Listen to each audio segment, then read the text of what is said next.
Hi అండి, అందరికీ నమస్కారం. నేను మీ Mounika. Welcome to my channel Sushree kitchen. ఈరోజు మనం చాలా ఈజీగా చాలా టేస్టీగా ఉండే రెసిపీ ఏంటో చూసేద్దామా. గుంట పునుగులండి. మనం ఎప్పుడైనా వీధుల్లోకి వెళ్ళినప్పుడు బండ్ల మీద గుంట పునుగులు అమ్ముతూ ఉంటారు కదా.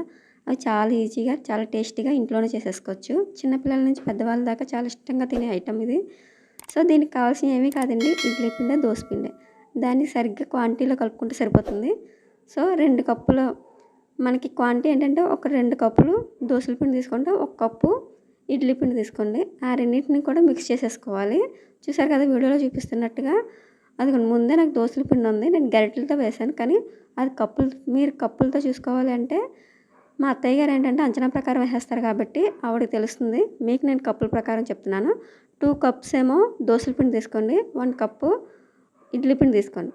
ఆ రెండింటిని కూడా కలిపేసుకొని దీంట్లోకి కొంచెం సాల్ట్, టేస్ట్ సరిపోయినట్టుగా సాల్ట్ వేసుకోండి. అలాగే ఇంపార్టెంట్ థింగ్ ఏంటంటే మనకి సోడా పొడి వేసుకోండి, ఎందుకంటే పొంగాలి కాబట్టి. అలాగే కొంచెం 1 స్పూన్ జీలకర్ర, కొంచెం కరివేపాకు వేసుకోండి. ఇప్పుడు దీంట్లోకి సన్నగా తరుక్కొని ఉల్లిపాయ, పచ్చిమిర్చి కూడా వేసుకోవాలి, సన్నగా తరిగేసుకోండి. మీకు ఈ ఛానల్ కనుక నచ్చితే లైక్ చేయండి, సబ్స్క్రైబ్ చేసుకోవడం అస్సలు మర్చిపోకండి. ఎంత సన్నగా తరుక్కుంటే అంత మంచిదండి, ముక్కలు కలుపుకుంటూ ఉంటుంది కాబట్టి చిన్నగా తరిగేసుకోండి. ఈజీగా అయిపోతుంది మనకి. మీకు ఈ ఛానల్ ఎలా అనిపించిందో, ఈ రెసిపీ చేసుకున్న తర్వాత మీకు ఎలా అనిపించింది అంటే నాకు కామెంట్ చేయండి. ఉల్లిపాయలన్నీ సన్నగా కట్ చేసుకున్న తర్వాత అదిగోండి మొత్తం కలిపేసుకోండి దోసల పిండిలోకి. గుంట పునుగులు పెట్టాం కదా, ఆ బేడన్లోకి కలిపేసుకొని మొత్తం మిక్స్ చేసేసుకోండి. దీన్ని కలిపేసుకొని ఒక హాఫ్ అన్ అవర్ వాటర్.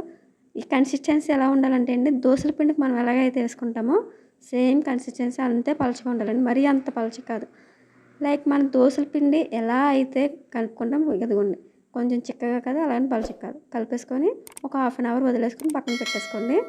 ఇప్పుడు మనం గుంట పునుగులు వేసుకున్న ప్యాన్ స్టవ్ మీద పెట్టేసుకొని దాంట్లోకి ఆయిల్ వేసుకొని ఇవ్వండి, మనం గరిట ఏదైతే పెట్టుకుంటామో ఆ గుంట ఉంది కదా, ఆ కన్నాల నిండుగా ఈ దోస పిండి వేసుకొని మనం ఇడ్లీ పిండి ఎలా వేస్తామో అలానే దీనికి కూడా నిండబెట్టేయండి.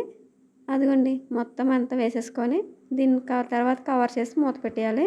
మూత పెట్టేయడం వల్ల ఏంటంటే ఆవిరి పైన కూడా ఉడికేస్తాయి, మాడిపోకుండా. పైన ఆయిల్ కొంచెం వేసేసుకొని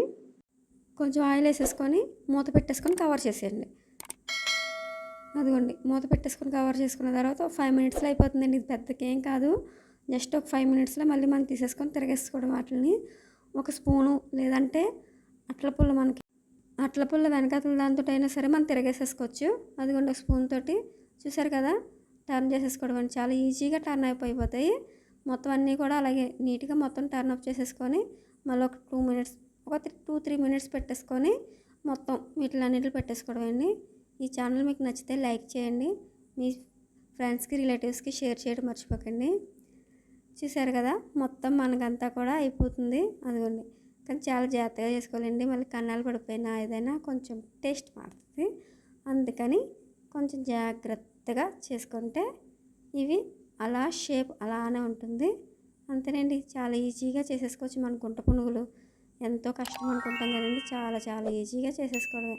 చూసారు కదా మొత్తం టర్న్ అప్ అయిపోయింది. సరే ఇంకా సర్వింగ్ ప్లేస్లోకి తీసేసుకోవడమే. సర్వింగ్ ప్లేట్లో తీసేసుకొని మనం అక్కడ తింటూ ఉండగానే ఇవి రెడీ అయిపోతుంటాయండి. మనకి ఎన్ని ప్లేట్స్ కావాలి ఏంటనేది మనం తినేదాన్ని బట్టి చాలా ఈజీగా అయిపోతుంది. ఈవినింగ్ స్నాక్స్గా చేయొచ్చు, లేదా మార్నింగ్ టైం బ్రేక్ఫాస్ట్గా కూడా చేయొచ్చు. ఎలా అనిపించింది నాకు చెప్పండి. Thank you for watching.